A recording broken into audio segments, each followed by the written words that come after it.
Umewahi kujiuliza kwamba ni kwa nini unapokuwa unashiriki tendo la ndoa, katikati ya ile shughuli ya tendo la ndoa hujawahi kubanwa haja ndogo hata siku moja?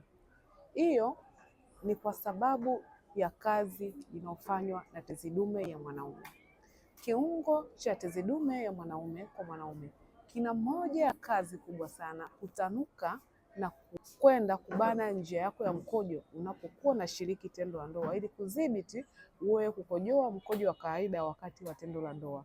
Kwa hiyo unapoona kuna hali yoyote ya sitofahamu kwenye tezi dume yako, unatakiwa kuchukua hatua mapema, kwa sababu tezi dume inapotanuka au inapopata maambukizi, moja ya madhara yanayojitokeza ni kupata udhaifu kwenye tendo lako la ndoa, kwa sababu itakapotanuka itashindwa kufanya kazi mojawapo kama kwenda kuzuia njia yako ya mkojo au kupata hisia ya mkojo unapokuwa unashiriki tendo la ndoa. Kwa maana hiyo, usichukulie poa changamoto ya tezi dume. Afya yako ni uwekezaji wako, na kama unakabiliwa na changamoto ya tezi dume, chukua hatua mapema. Tezi dume inaua.